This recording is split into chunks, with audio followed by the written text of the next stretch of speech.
iglesia de Concepción, con esta imagen de la Laguna Redonda aquí en el barrio Lorenzo Arenas.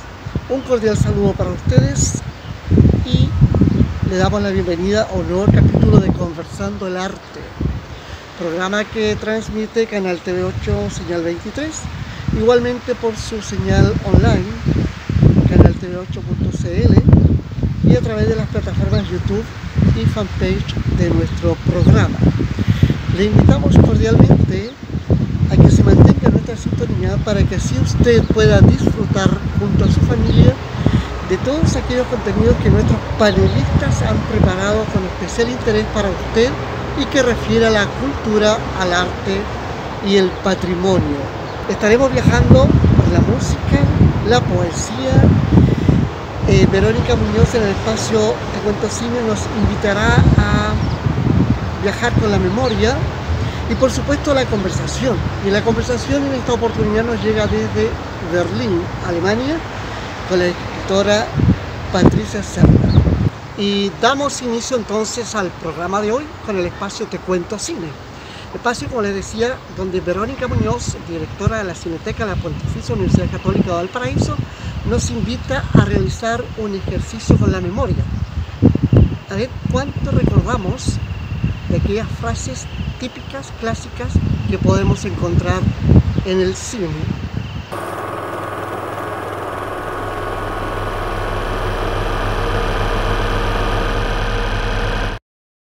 Es verdad, tenemos un problema. Y no me preguntes, ¿me estás hablando a mí? Ni me digas, francamente, querida, me importa un bledo. No puedo decir que voy a hacerte una oferta que no podrás rechazar, porque solo tú puedes decidir qué hacer con el tiempo que se te ha dado. Es dura la experiencia de vivir con miedo, ¿verdad? En eso consiste ser esclavo. ¿Y tú?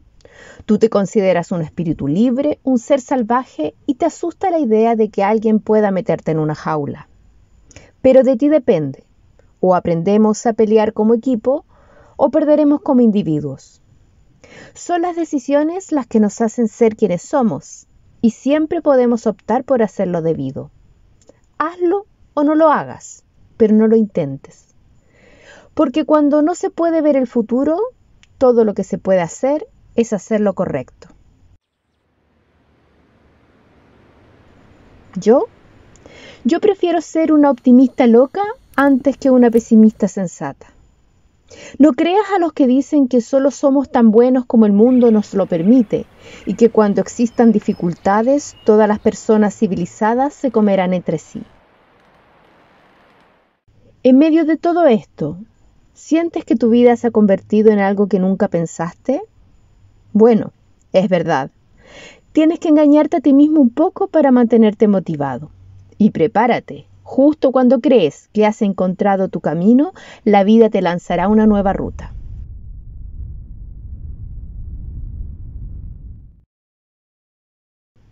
El problema es que pensamos demasiado y sentimos muy poco. La felicidad puede hallarse hasta en los más oscuros momentos si somos capaces de usar bien la luz. Es cierto. El pasado es una historia que nos contamos a nosotros mismos, pero cada minuto que pasa es otra oportunidad de seguir cambiando. Eso significa que tu futuro aún no se ha escrito. Tu futuro es lo que quieres que sea. Mejor vamos a reírnos para alejar a los fantasmas, porque mañana saldrá el sol y quién sabe qué traerá la marea. Recuerda, tonto es el que hace tonterías. Y los mejores brillan con más fuerza en las situaciones más difíciles. Ya sabemos que la vida es como una caja de bombones, pero aún así no olvides que nunca llueve eternamente y hasta la persona más pequeña puede cambiar el curso del futuro. Yo quiero saber que podré volver a decir te amo, aunque me respondan lo sé, o escuchar alguna vez más con una sonrisa dibujada en el rostro. Creo que este es el principio de una bonita amistad. Ven y alégrame el día. Por todo lo que más quieras sobre esta tierra, hoy debemos resistir. Después de todo, mañana será otro día. Y por si no volvemos a vernos, buenos días, buenas tardes y buenas noches.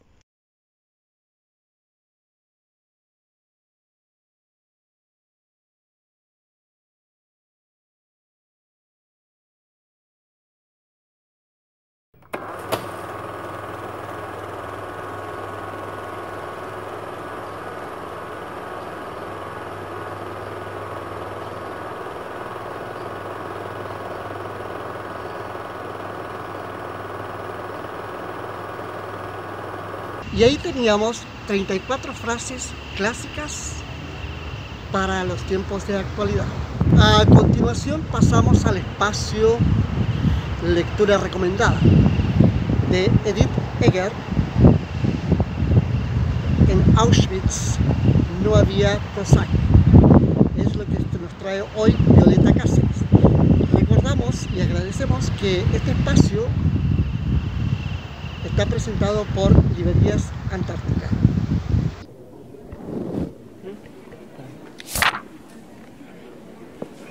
En Auschwitz no había Prozac. 12 consejos de una superviviente para curar tus heridas y vivir en libertad. La autora es Edith Eger, Editorial Planeta, tiene 229 páginas, es la primera edición de septiembre del año 2020. Edith Eger, psicóloga húngara y autora de La bailarina de Auschwitz, ¿cierto? Que nosotros la comentamos en nuestro programa tiempo atrás, porque es una hermosa novela y fue un superventas. Ella estuvo y sobrevivió a Auschwitz, luego emigra a Checoslovaquia, desde Checoslovaquia a Estados Unidos, y allí se gradúa de doctora en psicología. Y un hecho importante es que conoce a Viktor Frankl, el autor del texto El hombre en busca de sentido, y también de una terapia denominada la logoterapia. Ella es profesora de la Universidad de California y posee su propia clínica en La Joya, California. El Prozac, ¿no es cierto?, es el nombre de fantasía de la fluoxetina, o también llamada la droga de la felicidad. Entonces, en Auschwitz no había Prozac. Allí la gente vivió y sobrevivió y acarrió todos esos estigmas durante gran parte de su vida. Entonces, existen, según la autora, 12 prisiones mentales en las que estamos confinados, o ahí estamos reducidos ahí, y tras un episodio traumático. Y estos pueden ser a causa de una evasión, a causa de un victimismo, de la culpa, la vergüenza, el abandono, y bueno, son 12 las que ella acá recopila. Y para ello existen también 12 consejos prácticos y de sabiduría, ¿no es cierto?, fruto de su larga experiencia con pacientes en su consulta. Profundas reflexiones de cómo sobrevivir en libertad, cómo trascender el dolor, cómo sanar las heridas por profundas que ellas sean. Entonces, finalmente aprendemos o tenemos una noción de cómo escapar de nuestras propias prisiones mentales para disfrutar de la vida. Según la autora, la cárcel está en tus manos y en tu mente, y la llave está en ti misma. Ella tiene actualmente 93 años y hace 40 años que atiende a pacientes, no solo en Estados Unidos, sino que ella ha viajado alrededor del mundo, invitada para conferencias para sobrevivientes y en casos muy especiales de estos traumas.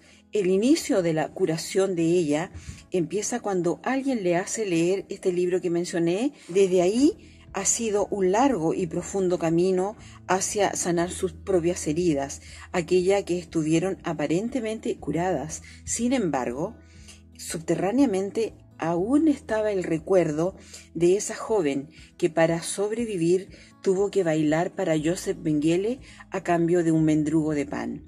Entonces, la autora, a través de la interacción con sus pacientes, va descubriendo que sus propias heridas no están sanadas. ¿No es cierto?, que hay allí mucho dolor todavía. Entonces empieza a darse cuenta de esto, empieza a trabajarlo durante bastante tiempo, y empieza a extraer de esta convivencia terapéutica, ¿no es cierto?, con sus pacientes, las soluciones de cómo salir de esos estados. Entonces ella lo aplica en sí misma y lo aplica también con sus pacientes. Desde allí surge este texto, que es un texto para un público que también es muy especial, porque es un libro de autoayuda. Y bueno, siempre necesitamos, nunca está de más una lectura como esta, porque todos tenemos heridas que a veces han quedado por ahí, creemos que están sanadas, pero no es así.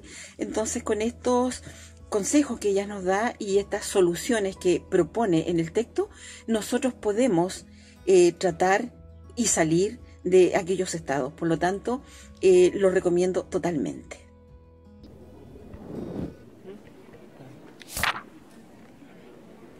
Y de esta forma hemos llegado al espacio estelar, la conversación. Este espacio lo presenta Fundación Matapego, una institución joven, activa, que está dedicada a promover, desarrollar y potenciar la música clásica, la ópera, la danza y el ballet. Tendremos como invitada desde Berlín a Patricia Cerda, exitosa escritora de títulos como Mestiza, Rugiendas, Luz en Berlín, Violeta y Nicanor, y su última producción, Bajo la Cruz del Sur, que nos narra de forma muy amena, muy entretenida y muy documentada sobre la circunnavegación de Hernando de Magallanes.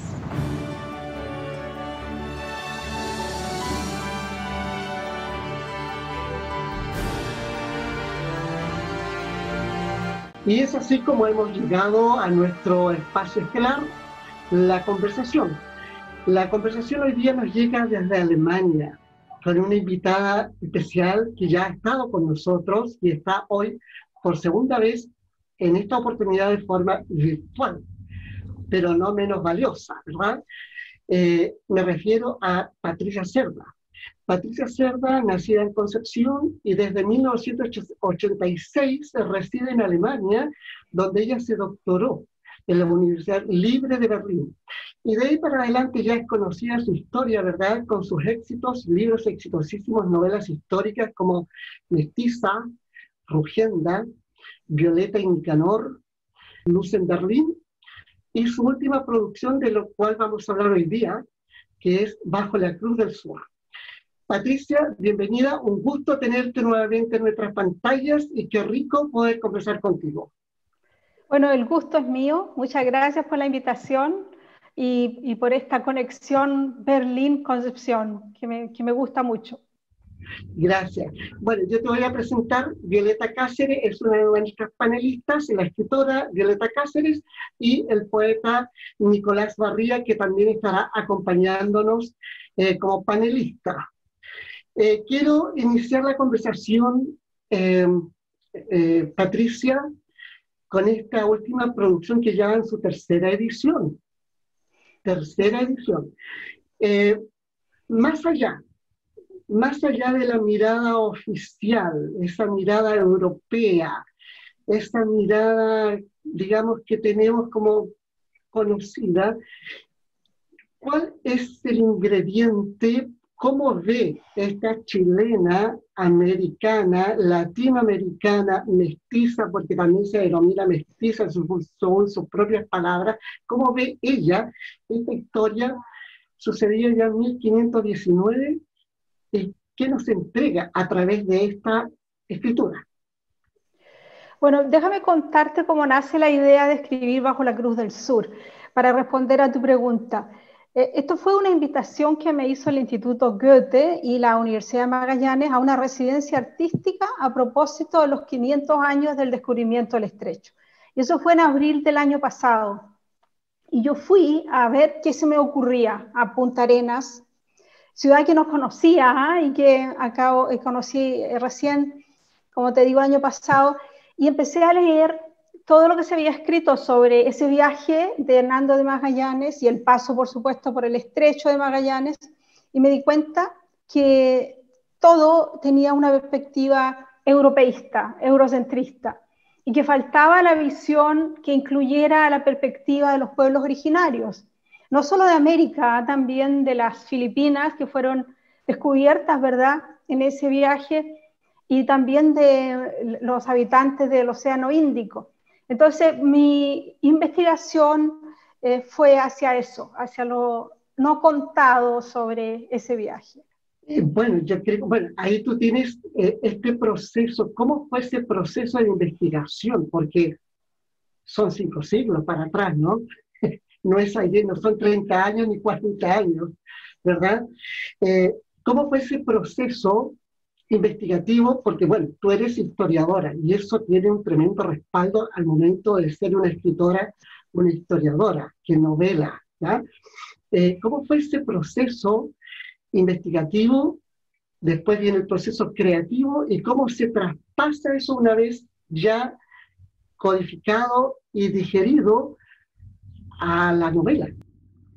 Bueno, la verdad es que ese viaje, esa hazaña está bastante bien investigada, hay que decirlo. Eso tiene sus pros y sus contras. Si vas a escribir algo sobre eso, tiene que ser realmente un aporte, una nueva perspectiva, porque repetir todo lo que han dicho los demás no se trataba de eso, ¿verdad?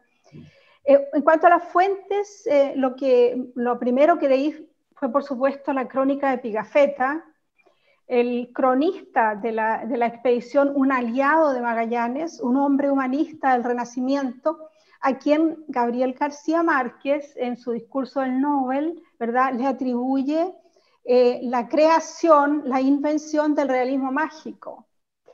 Entonces, esto me parece a mí muy interesante, por eso leí con interés y como una fuente principal tomé a Antonio Pigafetta, pero también a nuestro gran historiador del siglo XIX, José Toribio Medina, que escribió sobre el descubrimiento del Océano Pacífico. Esos fueron como mis dos fuentes principales para ya hacerme una idea de cómo fue, digamos, para reconstruir ese viaje que está, como les decía, muy bien documentado. Y de ahí en adelante, entonces, meterme yo en la mentalidad renacentista de dos personajes principales en el fondo de la novela, que si ustedes la han leído habrán visto que se centran en el cronista. Él es uno de los personajes principales y el otro es Hernando de Magallanes. La novela, la narración, digamos, se va centrando en uno o en otro, y en el momento en que muere Magallanes, aquí no estoy contando nada nuevo, ¿verdad? Porque todos sabemos que él no termina ese viaje, sino que en las Filipinas muere. En ese momento ya es solamente Pigafetta quien cuenta esa hazaña, y es un buen personaje porque es un hombre muy inteligente, muy profundo, que hablaba 5 idiomas y que había leído mucho. Entonces, para poder situar también esa novela, esa narración en el tiempo del Renacimiento, es bueno tener un personaje así, que está haciendo siempre esas conexiones entre lo que es Europa y lo que son los pueblos que visitan y la mentalidad de los pueblos originarios con que se encuentran. Patricia, está bien, tú haces el proceso investigativo, el creativo, pero no sabemos si eso va a tener un resultado. Sin embargo, hasta aquí, todas tus producciones son exitosas. ¿Cómo logra aquello Patricia Cerda? ¿Cómo logra entusiasmar al lector actual de una historia tan lejana a ponerla en la actualidad y que sea interesante, y que ya vamos en la 3ª edición y va a seguir así muchas más? Sí, porque salió hace 2 meses solamente, ¿verdad? 3 ediciones en 2 meses es muy bueno. Fíjate que como es mi 5.º libro, y creo es mi quinta o mi cuarta novela, bueno, no importa, yo ya tengo una cierta, mi 5.ª novela, mi 6.º libro de ficción, yo con eso ya tengo como una cierta experiencia y sé más o menos lo que buscan mis lectores, porque son muchas veces los mismos lectores los que van a buscar mis nuevas entregas. Y yo creo que la escritora Patricia Cerda, voy a hablar de ella como en 3ª persona, yo creo que cuando escribe sus narraciones se desviste de la hipocresía con que normalmente se tratan a los temas, digamos, históricos. Normalmente la historia no cuenta ciertas cosas, o o tiene demasiado una perspectiva y olvida otras perspectivas. Yo creo que de alguna manera yo trato de interpretar los acontecimientos que narro de una manera muy humana y dejando que voces que hasta ahora no habían sido escuchadas hablen. Ese es el caso, por ejemplo, del momento en que los europeos, porque yo no digo que son españoles, y digo en todo momento que son europeos, porque casi la mitad de la tripulación no era española, ¿verdad? Eran italianos, eran ingleses, griegos, holandeses, sí, bueno, etcétera. Cuando estos españoles hacen una pausa, hibernan en la Patagonia y se encuentran, por ejemplo, con los Aonikenk o tehuelches. A mí me importó mucho ese momento, ver o pensar, reflexionar hasta qué punto los europeos eran capaces de entender la mentalidad de otros pueblos que no sea el propio. Esa reflexión está en la novela. Y sigue después, ¿verdad? Cuando ellos están en las Filipinas, sigue lo mismo. Una cierta limitación que hay que ver también, que tiene que ver con la mentalidad de la época. Yo tampoco quiero, yo no me atribuyo la capacidad de juzgar una época desde otra época, pero sí desde una perspectiva ética, humana, sí se puede hacer, y es lo que yo trato de hacer en la novela. Yo creo que eso es lo que les gusta a los lectores.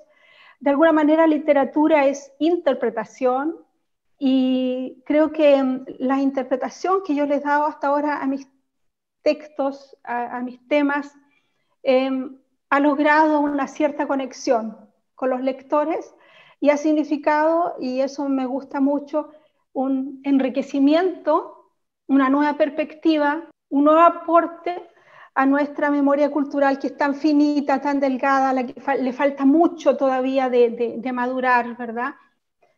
Entonces creo que esa es la respuesta, mi querido Charles. Sí, porque se siente cercana. Y esa cercanía pasa con una profunda honestidad. Ya un trabajo investigado y puesto después con la máxima honestidad. Y eso es valiosísimo. Y claro, por ahí puede ir porque realmente es atractivo leerte, es entretenido y tú invitas a viajar desde una nueva perspectiva. Es una nueva postura a cómo conocemos, y bueno, también está esta otra posición. Y eso es interesante.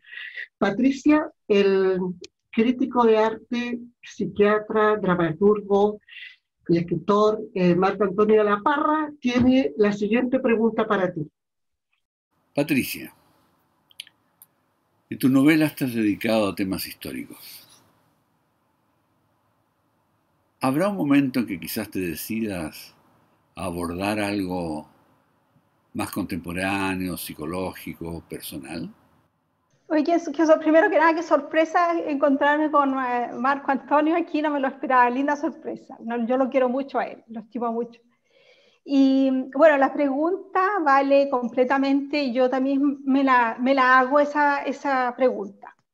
Y es muy probable que lo haga, pero yo hasta ahora sigo viendo déficits, demasiados déficits en nuestra memoria cultural, en lo que sabemos de nosotros mismos.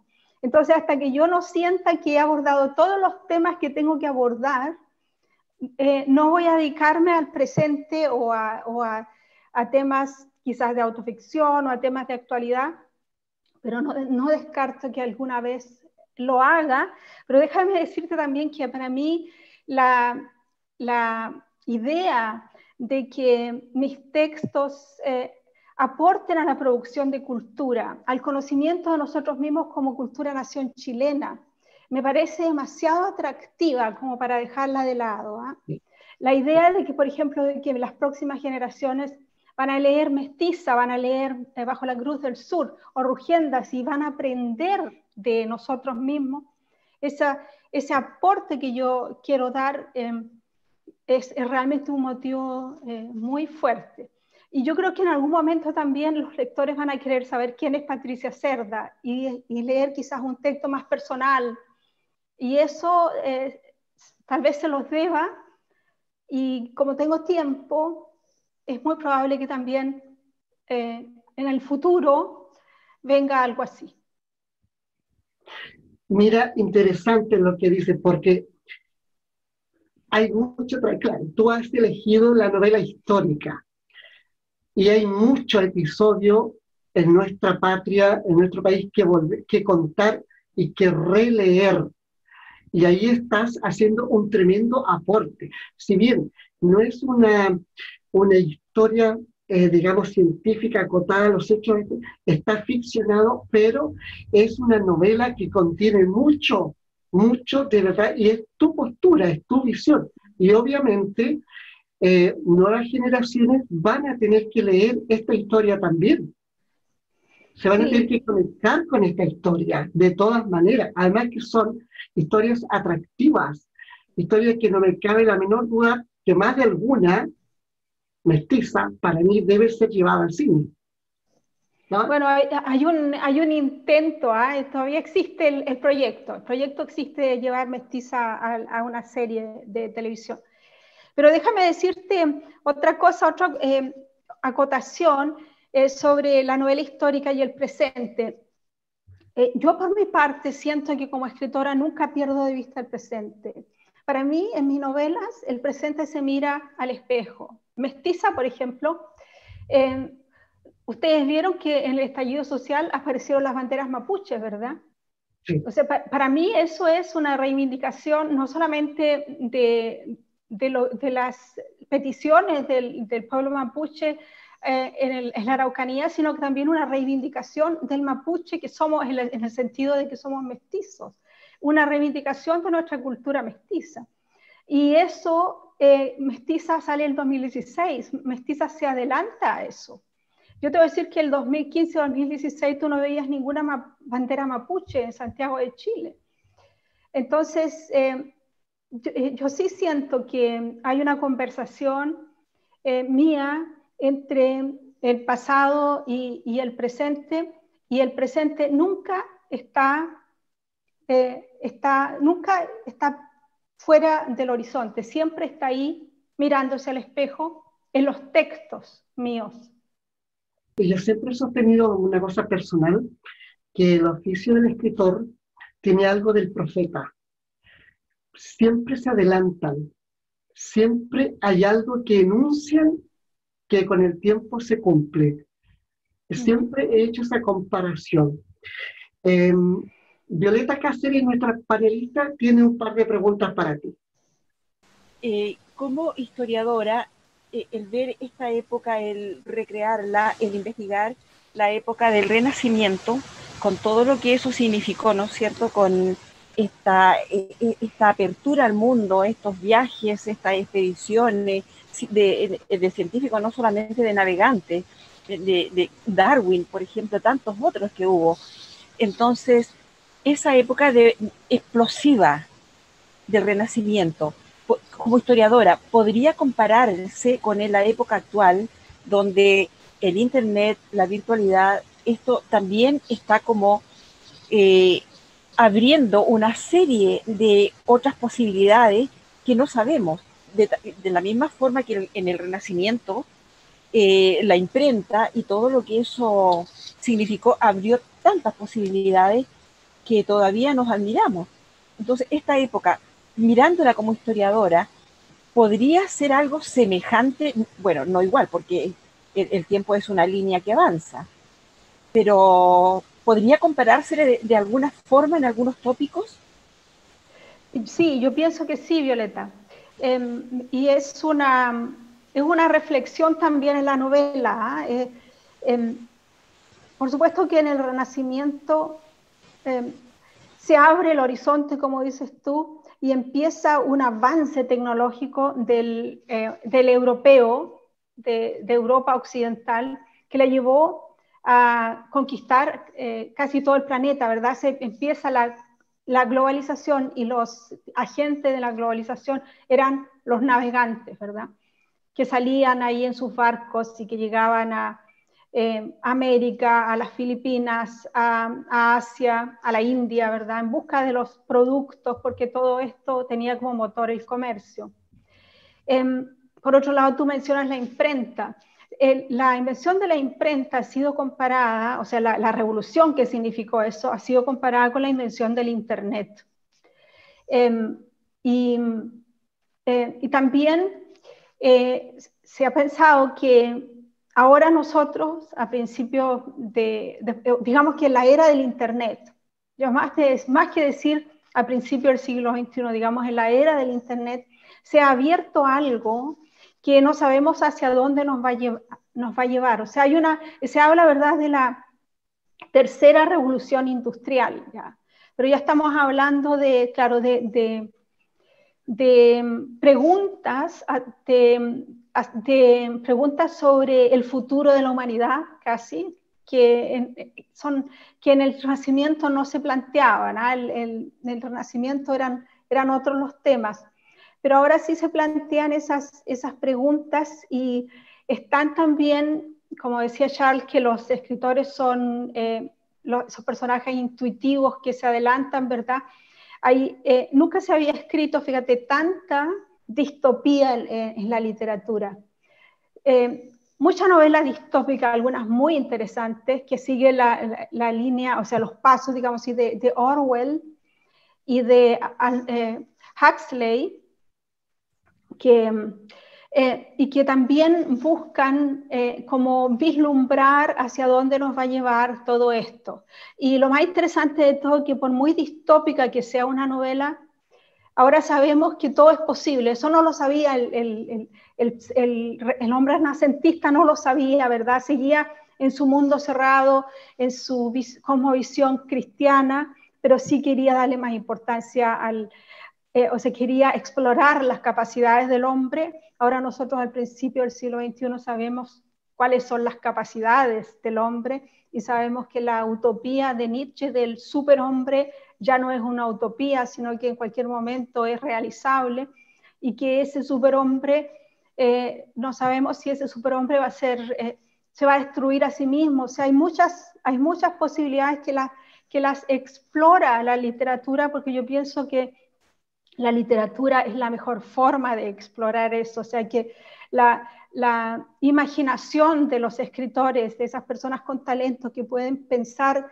mundos complicados y mundos posibles y mundos diferenciados, eso es como nuestro telescopio para mirar al futuro.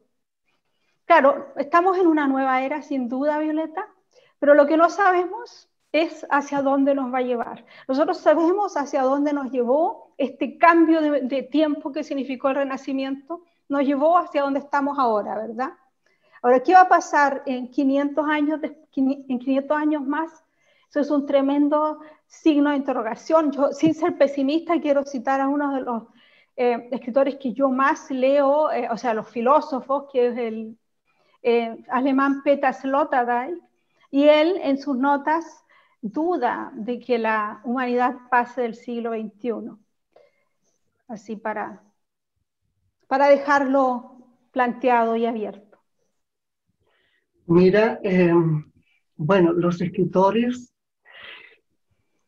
tienen esa imaginación, ese pensamiento, esa reflexión y que son capaces de adelantarse, de visualizar el futuro. Y bueno, realmente fue la interrogante, es saber cómo, porque no tenemos otra forma, o sea, como bien dice, los escritores tienen esa capacidad, esas mentes pensantes, esas mentes creativas, analíticas, que son diferentes al resto de los mortales que están pendientes de lo que sucede en el día a día, pero el escritor va más allá y logra proyectarse. Y de hecho tenemos muchos escritores antiguos que imaginaron cosas que realmente sucedieron después, ¿verdad? Por eso es de ahí que yo hago esta comparación para mí entre el escritor, es un símil al profeta, ¿ya? Digamos desde el punto de vista religioso. Nicolás Barría, poeta, también tiene preguntas para ti. Hola Patricia, un gusto conocerte. Igualmente, Nicolás. Sí, bueno, yo te quiero llevar un poquito en un viaje hacia la Patagonia. Yo soy patagón de Aysén, de Cochrane, Chile Chico. Y bueno, me parece muy interesante algunas de las frases que has dicho relacionadas con el, con el realismo mágico, por ejemplo, y con el pensamiento mágico, por ende. Y quería preguntarte por eso, porque la Patagonia ha sido un lugar muy misterioso, no solamente para nosotros y nosotras las chilenas que no conocemos mucho de la historia de la Patagonia, ni de su historiografía, ni de su literatura, muchas veces no alcanza a cruzar las fronteras del sur. Pero sí ha causado mucha fascinación, ¿no es cierto?, este patrimonio mágico, que es parte también del legado que tenemos los mestizos y las mestizas. Y quería preguntarte por eso, más allá, ¿no es cierto?, del género del realismo mágico y de las especulaciones filosóficas sobre el realismo fantástico, ¿cómo ves tú el patrimonio mágico que tiene la humanidad a través de sus pueblos originarios? ¿Y cuál va a ser la función, o cómo ves tú, ¿no es cierto?, quizás ficcionalizando la función de ese patrimonio mágico que tenemos los seres humanos por toda esa experiencia de nuestros pueblos con la tierra, con la naturaleza, y va a ser su relación, o cuál crees tú que puede ser la relación que va a tener con respecto a la historia de Chile, que es una historia que está mutando ahora mismo? Bueno, hay varias preguntas ahí en esa pregunta, voy a tratar de contestarlas. Todas.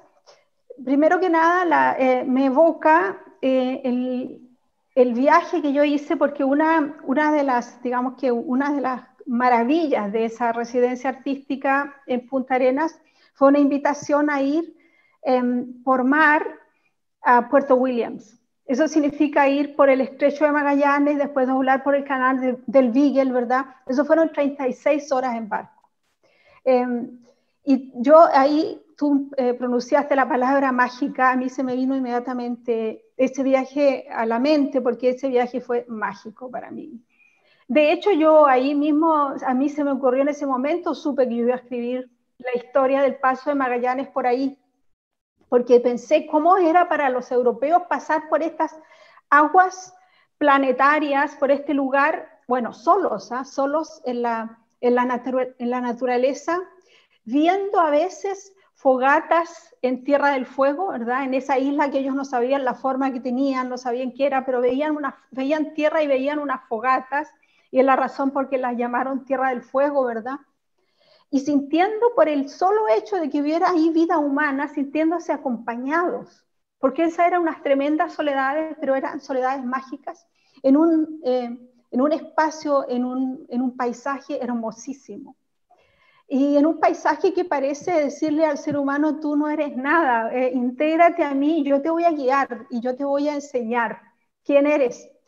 Y de hecho no son los únicos que, digamos, ahí yo me siento acompañada en esa sensación, me siento acompañada, por ejemplo, de Coloane, que también escribió sobre esas tierras, y de los ingleses, como por ejemplo de Melville, ¿no es cierto? Muchas historias, bueno, ocurren en ese lugar, de Julio Verne también, ¿verdad? De Kurt Vonnegut, de Edgar Allan Poe,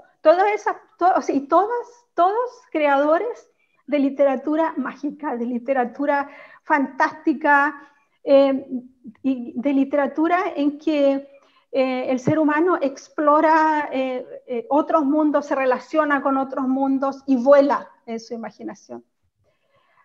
Claro, y yo creo que ahí está esa inmensidad, está ese sentido planetario que yo también lo tuve ahí, y por supuesto que lo tenían los pueblos originarios también, y ahí yo lamenté que sepamos tan poco sobre ellos. De hecho, bueno, otro de los libros que leí ahí fue Menéndez, Rey de la Patagonia, donde se habla del exterminio, ¿verdad?, de los pueblos, de los Onas, especialmente en Tierra del Fuego.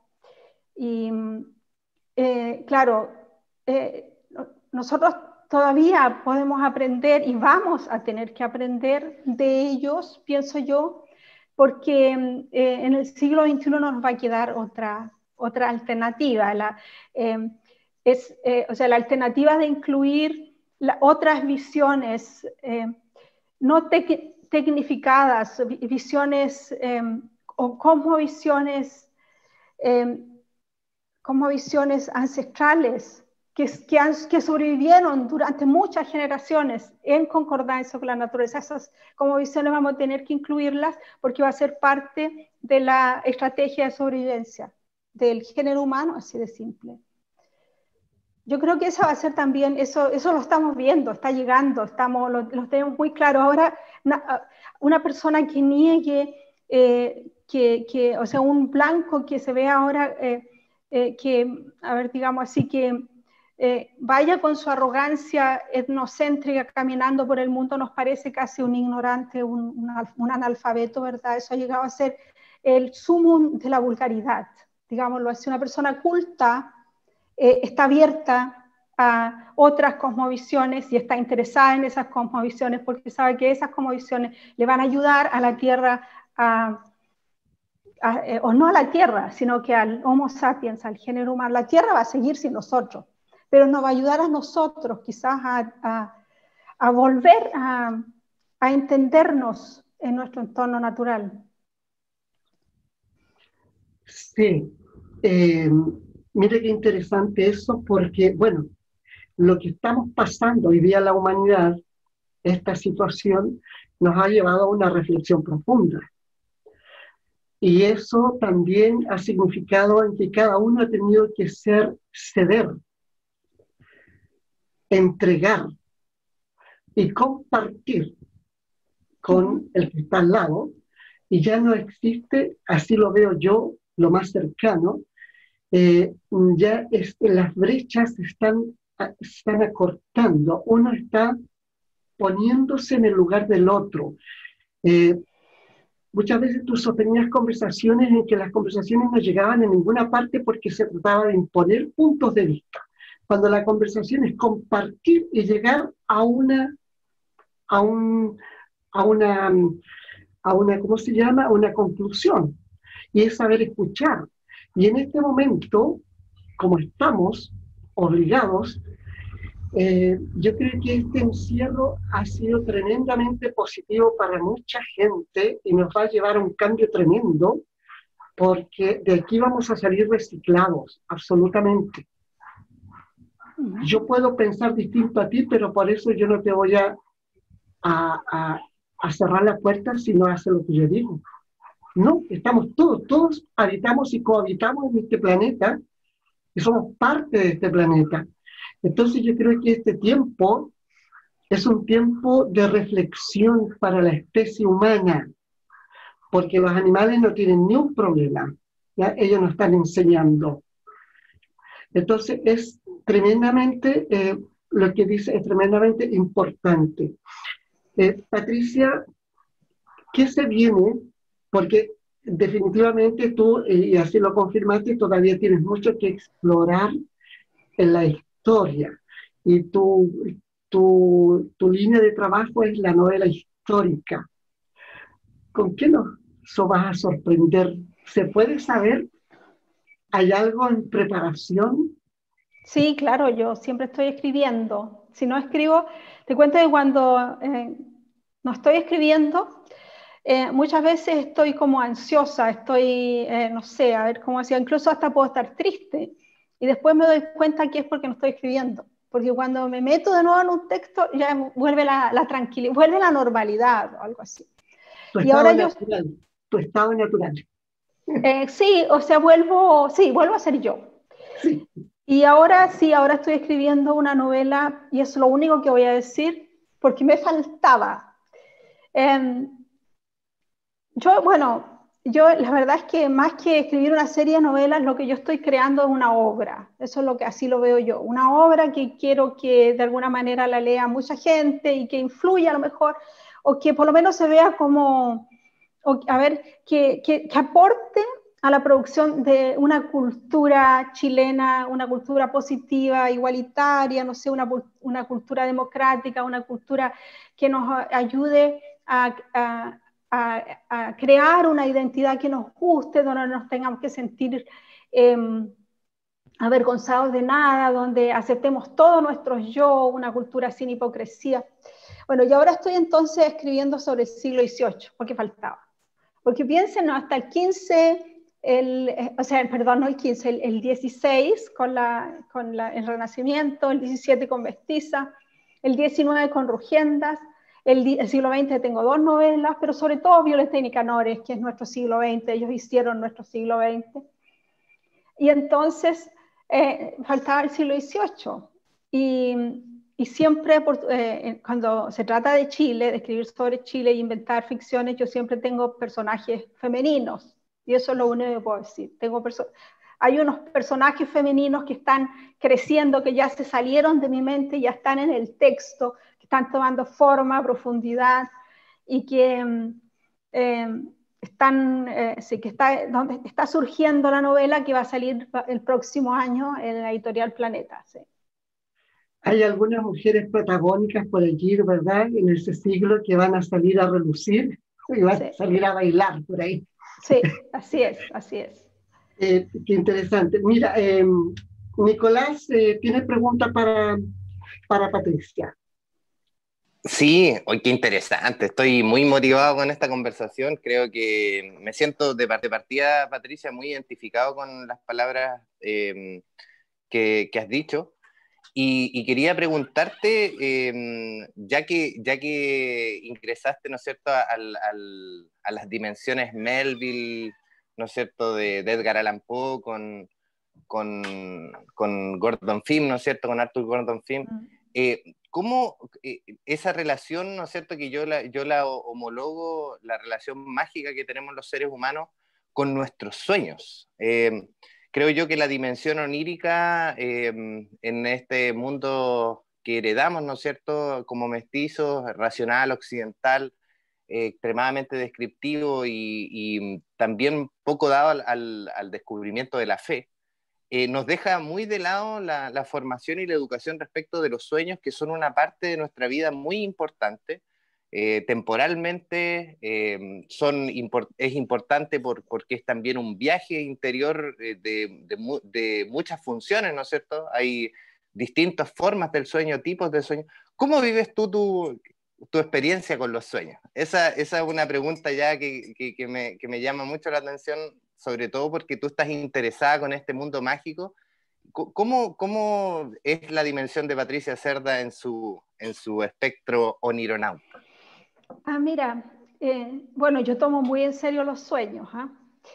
Mis sueños son muy simbólicos también. A mí no me cabe la menor duda de que los sueños son simbólicos y que cada uno debiera tomarlos muy en serio y los sueños que uno recuerda, porque uno se olvida de todo, pero esos sueños que uno se acuerda, debiera tomarse un minuto y analizar los elementos que están ahí. Y yo siempre me sorprendo, a mí no me cabe la menor duda de que ahí están cifrados, digámoslo así, los pensamientos que después la razón, digamos, la razón es el lenguaje de la razón, es muy limitado para expresar lo que somos, y entonces todo lo que no se puede expresar por ese lenguaje queda para los sueños, ¿verdad?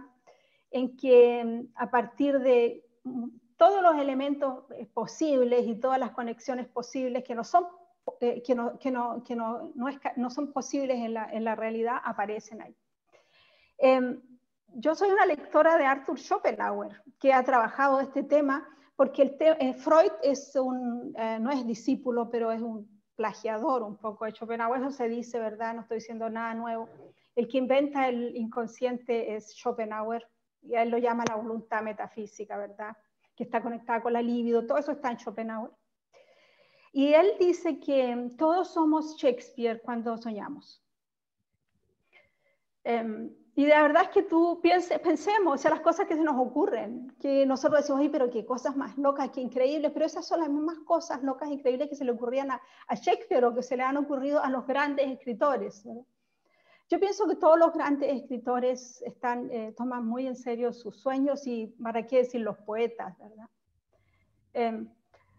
Yo creo que el sueño es en el fondo una imaginación sin limitaciones, sin la limitación del tiempo, porque las cosas pasan, a veces aparecen personas que se han muerto hace mucho tiempo, o aparece uno mismo siendo niña, ¿verdad? O aparecen personas que viven en otros lugares, o sea, el tiempo y el espacio se neutralizan, también en la ley de la causalidad, que esto por lo otro, eso sale a jugar y todo se mezcla y en nuestra mente aparecen esos mundos maravillosos, que pueden ser también terribles, que pueden ser duros, a veces nos despertamos, ¿verdad?, de mal humor y no sabemos por qué, y seguramente hemos soñado, y yo me pregunto, no, me olvidé el sueño, pero me despierto y me pregunto qué habré soñado.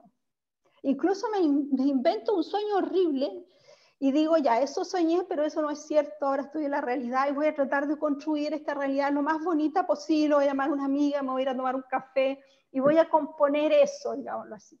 Pero también puede ser que sueño cosas maravillosas, no sé, que se me cumple un deseo, una cosa así. Y claro, me da tristeza porque fue un sueño y no fue la realidad, y así. Mira, Violeta tiene una próxima pregunta para ti, Patricia. Me quedó dando vuelta la conversación anterior. Diría, y estoy de acuerdo, yo que los pueblos originarios son como la reserva espiritual del planeta. Y en el pasado hubo épocas de migraciones, tal como actualmente las tenemos, ¿no es cierto?, las migraciones. Entonces, ¿cómo vinculas con la política estas migraciones, no solo acá en Chile, sino en Alemania también, con esa reserva espiritual de la gente que migra, que son habitualmente los pueblos originarios, la mayoría de ellos que ya no tienen su espacio, sobre todo acá en América del Sur?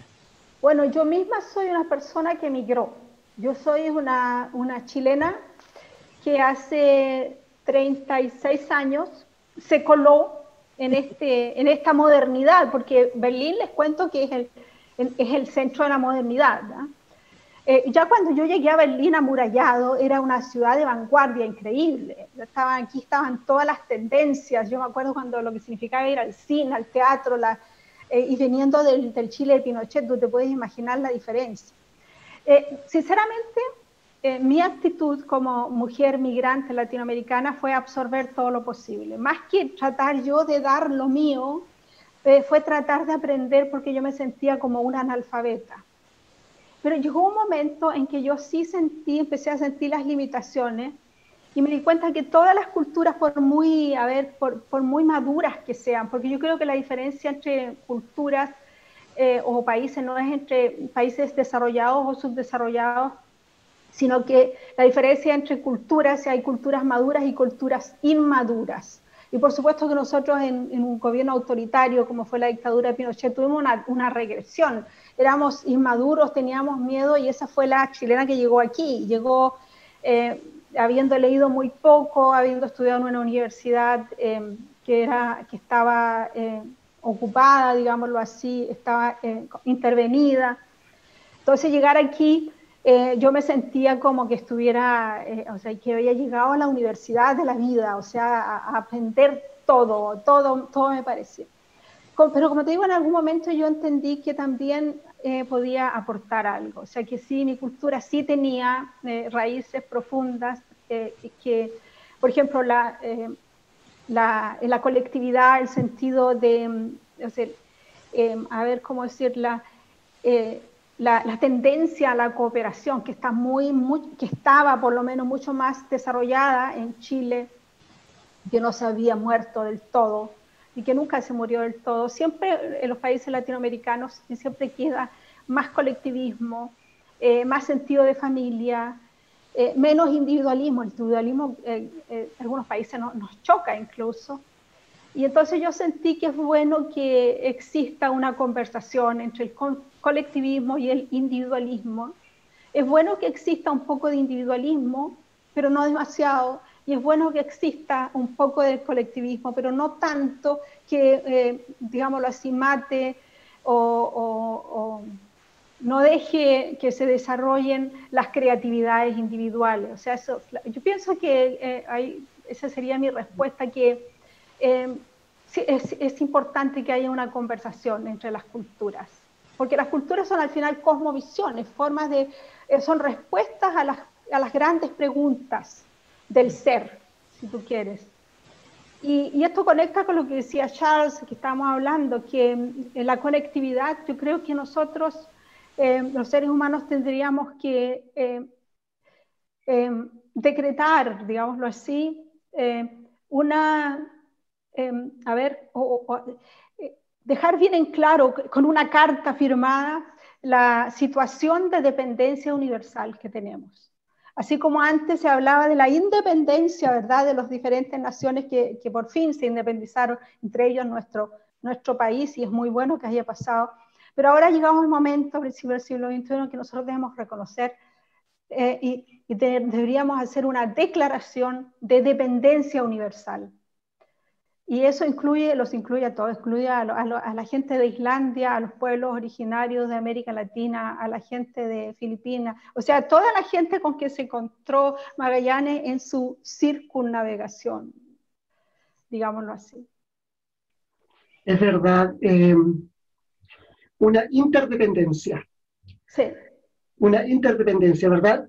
Todos al servicio de todos, porque yo creo que finalmente, o sea, primitivamente así fue la humanidad, y tenemos que volver a rescatar ello.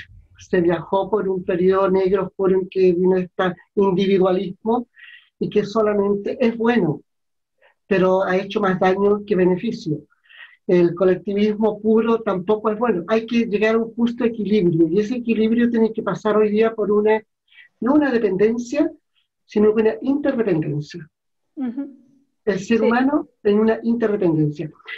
Patricia, estamos llegando al final de nuestro programa. Ha sido realmente un placer tenerte, ver un poco, conocer un poco de ti. Sabemos de tus éxitos, estamos siempre atentos a tus publicaciones, y quisiera ver, bueno, tus obras están siendo traducidas a otros idiomas.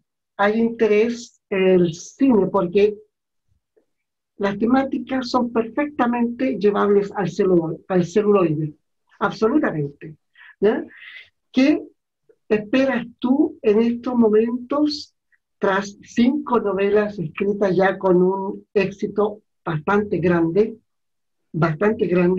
¿Qué esperas tú hacia adelante en tu oficio? Bueno, la verdad es que lo que yo espero es que no se me acabe la creatividad, porque yo tengo bien claro que eso es como un don, y que de hecho yo he tenido momentos en que no sé, en que estoy como estoy como frenada, en que un texto no avanza, esos son los momentos tristes que yo les decía que no escribo, porque no me gusta lo que estoy escribiendo, los personajes como que no surgen. Y lo que yo espero es que eso me pase muy, muy poco, que nunca se me frene la creatividad y que yo pueda escribir muchas novelas que sigan siendo una conversación con mi lectora ideal, digamos así, que es siempre un lector chileno. Gracias, Patricia. Mira, bueno, es cierto, se pasa por momentos de bloqueo. Hay esos momentos, y le pasa a todos los escritores, y le pasa a todos los artistas, ¿verdad?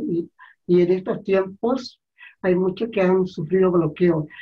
Y como leía el otro día a Isabel Allende, que ella sufrió un proceso de bloqueo y hizo exactamente lo contrario, dejó de lado todo para poder desbloquearse, porque si no, no iba a salir de ese bloqueo. Y bueno, yo creo que todos en estos momentos sufrimos de bloqueo, pero debemos pensar en ir adelante. Y bueno, felicitarte por tu trabajo, por aquello que nos regalas con tanta autenticidad, con tanta ingenio, frescura, porque hay una frescura en tu trabajo. Y nada más, pues Patricia, agradecerte que nos hayas visitado por este medio, forma virtual. Nuestros mejores deseos para ti, y la cámara queda a tu disposición para que te despidas de los auditores, de los televidentes. Bueno, muchas gracias por la invitación. Es siempre un gusto esta conexión Berlín-Concepción maravillosa, ¿verdad? Yo como penquista. Y solamente decir que agradecer a los que me leen y a los que todavía no han descubierto mis novelas, invitarlos a leerme y a seguir conversando sobre literatura y sobre arte, porque al final la literatura y el arte es la única huella que dejamos los seres humanos. Las próximas generaciones van a saber que nosotros existimos y que tuvimos estas y estas y estas ideas y esta visión del mundo por los textos que dejamos. Así que un abrazo, fue un gusto conversar con ustedes y seguramente conversaremos de nuevo cuando salga mi próxima novela. Aquella del siglo XVIII. Sí. Gracias, Patricia. Un abrazo. Y hemos concluido nuestra conversación con nuestra querida escritora chilena residente en Alemania, Patricia Cerda. Y de esta forma hemos podido conocer parte de esta autora exitosísima, esta escritora chilena, radicada en Berlín desde 1986. Hemos conocido, conversado de sus procesos creativos, investigativos y también de aquellas dudas que a todos nos afectan hoy día sobre un futuro incierto. Llegamos al espacio Mujeres Protagónicas y en esta oportunidad Violeta Cáceres nos hablará de Manuela Sáenz, una activa protagonista patriota ecuatoriana.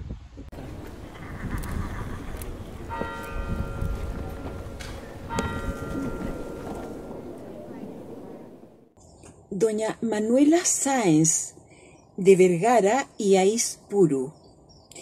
Ella es ecuatoriana, es la heroína de la independencia de América del Sur.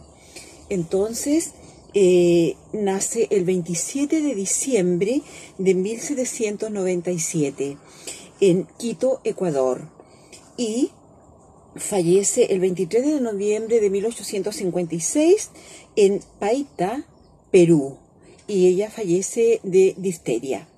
Entonces ella ha sido excluida de la historia y ha pasado solamente a ser considerada como la amante de Simón Bolívar. Sin embargo, ella es una mujer de mucha relevancia en la gesta independentista y emancipadora de América del Sur. En este papel ha sido reconocida últimamente y destacada como una de las mujeres importantes para estos acontecimientos. Su papel va desde romper las reglas de la época, entonces hasta vestir uniforme militar, usar armas y también incursionar en tácticas de espionaje. A los 14 años ya ella presenció la revolución en Ecuador, ¿no es cierto?, donde participaron muchas mujeres y hubo una mujer en especial que le llamó mucho la atención y que fue su inspiración para que ella se involucrara en la causa. Y ella fue Manuela Cañizares. Después ya, a los 22 años, ya inicia actividades en favor de la independencia. También a esa edad contrae matrimonio con un inglés, James Thorne, y se establece en Lima, Perú. En Lima, junto a una guayaquileña de nombre Rosita Campuzano, ya realiza espionajes sobre los avances de José de San Martín hacia Perú y de Bolívar desde el norte. Por ello, ambas son galardonadas con la Orden del Sol de Perú y se le dio el grado de Caballeresas del Sol. Al separarse de su esposo, ella regresa a su ciudad natal y ahí conoce al general Antonio José de Sucre.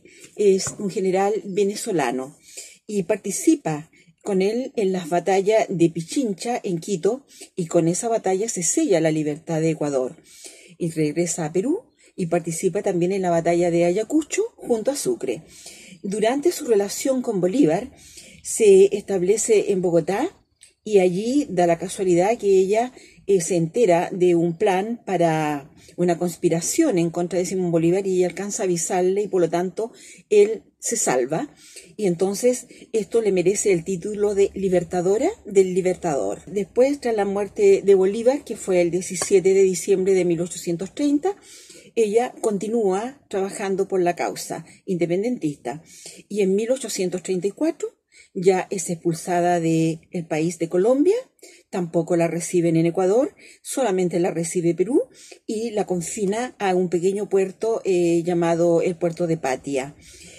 Sus últimos años los vive haciendo bordados por encargo, repostería, dulces, vende tabaco en una pequeña tienda y también hace de intérprete a franceses e ingleses. Al fallecer de difteria, gran parte de sus pertenencias, incluida una parte importante de las cartas de amor de Bolívar, fueron incineradas como una medida sanitaria. Y su cuerpo fue sepultado en una fosa común en un cementerio local. También documentos de su propiedad estaban en su poder. Ella era la custodia de estos documentos que se le llamó documentos de la Gran Colombia, y algunos otros ella los entrega al historiador O'Leary para elaborar una biografía de Simón Bolívar.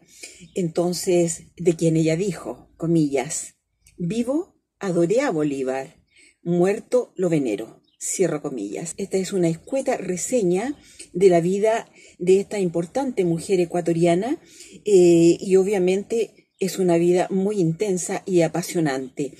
Existen también libros con las cartas de amor que son las más hermosas, se dice, las más hermosas cartas de amor entre Manuela Sáenz y Simón Bolívar, incluido algunos documentos.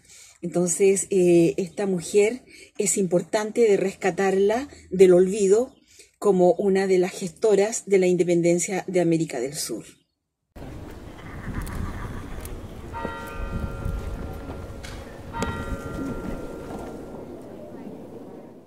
Y ahí teníamos la historia de Manuela Sáenz. Su importancia no radica en haber sido amante de Simón Bolívar, sino haber sido una protagonista activa de la liberación de los países latinoamericanos de la opresión del yugo español. Y hemos llegado a Voces de Iberoamérica, un espacio dedicado a la poesía. En esta oportunidad hemos dado espacio a la poesía clásica y de Federico García Lorca. La sangre derramada nos llega en la voz de la actriz y profesora de lenguaje, la señora Gloria Varela.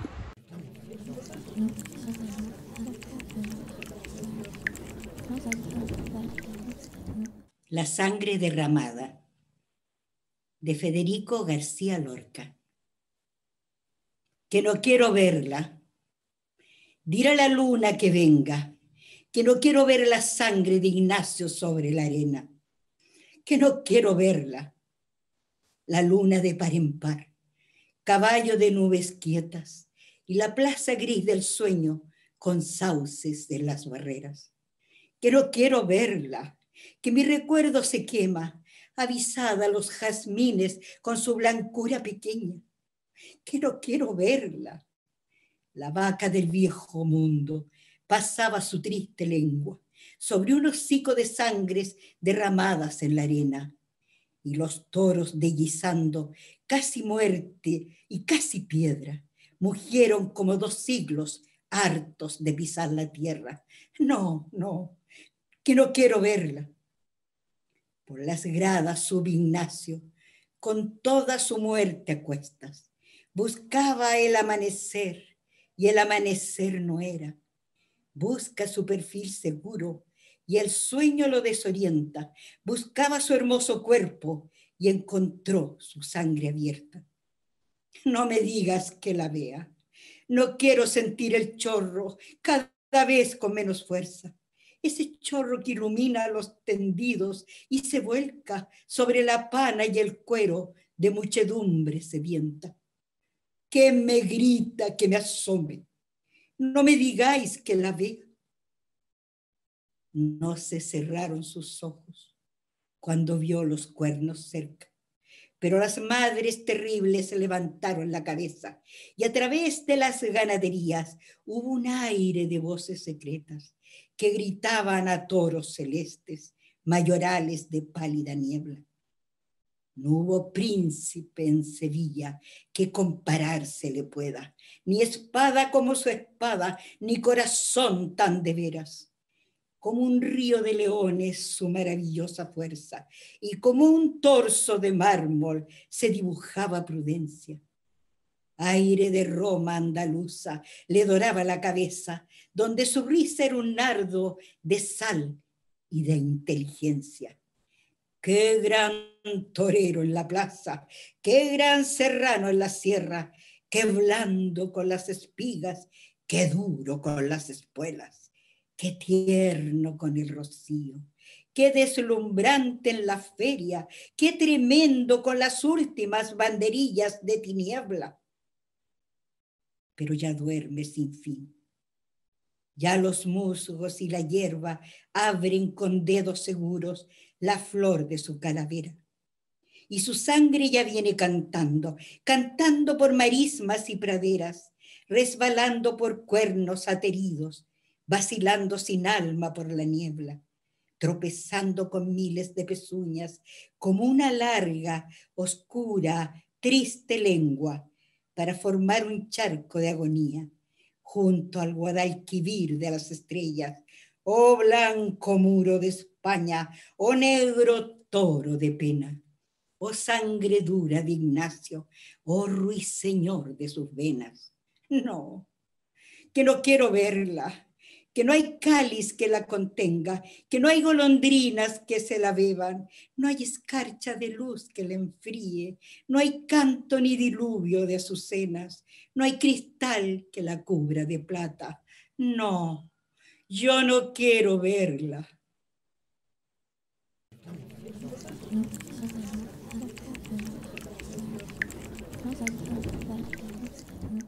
Federico García Lorca fue un poeta, dramaturgo y prosista español, adscrito a la generación del 27.